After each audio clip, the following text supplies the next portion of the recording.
राधे बंधु, आपका स्वागत है मेरे चैनल धर्म और ज्ञान में। आज की वीडियो में हम तुलसा महारानी की संपूर्ण जीवन की कथा को जानेंगे। कैसे तुलसा महारानी वृंदा थी और कैसे वो तुलसी के पौधे में परिवर्तित हुई।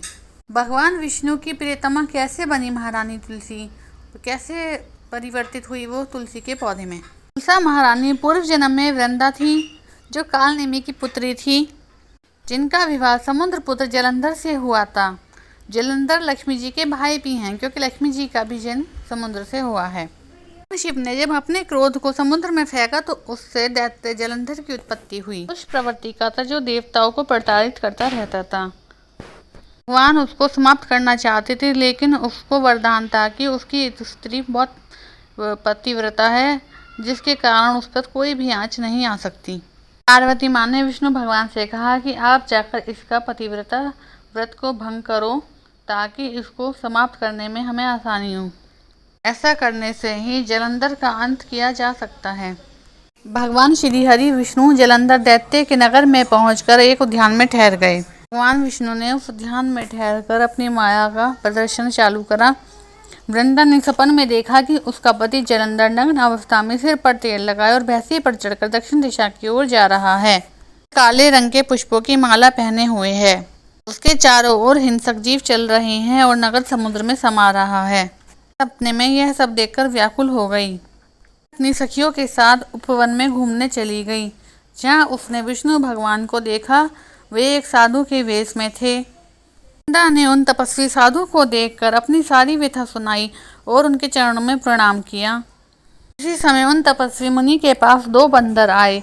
वे आकाश में गए और जलंधर का सिर तथा धड़ लेकर मुनि के पास पहुंचे। पति का सिर व धड़ अलग अलग देखकर वृंदा मूर्छित हो गई। होश में आने पर वह विलाप करने लगी और वह मुनि से बोली, कृपा सिंधु, क्या आप मेरे पति को जीवित कर सकती हैं। वह मुनि के चरणों में सिर रखकर रोने लगी। मुनि बोले कि इनका वध भगवान शिव के द्वारा हुआ है, इनका जीवित होना मुश्किल है, परंतु शरणागत की रक्षा करना ही हमारा सनातन धर्म है। फिर बोला कि मैं इन्हें जीवित कर देता हूँ। मुनि ने उन्हें जीवित कर दिया। यह तब भगवान श्री हरि विष्णु की माया थी। जलंधर को फिर से जीवित देखकर वृंदा की प्रसन्नता का ठिकाना ना रहा। जलंधर ने वृंदा का आलिंगन किया और उनके मस्तक पर चुम्बन किया। अब वह विष्णु के रूप में बदल गए। संभोग के समय वह विष्णु भगवान को जानकर बोली, यह पराई स्त्री का संग करने वाले विष्णु, तेरे शील को धिक्कार है। जा, तू पत्थर का हो जा। अब मैं तुझे समझ गई हूँ। तुम मेरे पति नहीं, कोई मायावी हो। तुमने मुझे जो राक्षस दिखाए थे, वह कभी तुम्हारी पत्नी का हरण कर लेंगे। यह सर्वेश्वर मुनि तुम्हारा साथी बनेगा। ये बंदर तुम्हारी सहायता करेंगे। तुम्हें उस समय महान दुख प्राप्त होगा। उस समय का श्राप दिया था जब भगवान राम ने अवतार लिया था। ये वृंदा के श्राप की वजह से ही सीता का हरण हुआ था। ऐसा कहकर वृंदा अग्नि में प्रवेश कर गई और उसका तेज पार्वती जी में समा गया। भगवान श्री हरि ने उसके पतिव्रता धर्म पर बहुत मोहित हो गए। उसको वरदान दिया कि हर समय मैं तुम्हारी चिता के राख अपने मस्तक पर लपेटे रखूंगा। जब विष्णु भगवान पत्थर के हो गए तो लक्ष्मी मैया बहुत रोने लगी। उन्होंने बहुत प्रार्थना करी कि भाई ऐसे नहीं, मेरे पति को सही कर दो। तो फिर वह पहले की तरह सही हो गए विष्णु भगवान। लेकिन विष्णु भगवान सही होने पर भी वृंदा के मोह में डूबे रहे। उन्होंने सारे अपने शरीर पे वृंदा की राख को लपेट लिया। भगवान पार्वती को बहुत चिंता हुई। भगवान शिव ने पार्वती मैया से प्रार्थना की, आप ही योग माया हैं, आप ही विष्णु ब्रह्मा व महेश के मोह को दूर करने वाली हैं, आप ही भगवान विष्णु की रक्षा करें।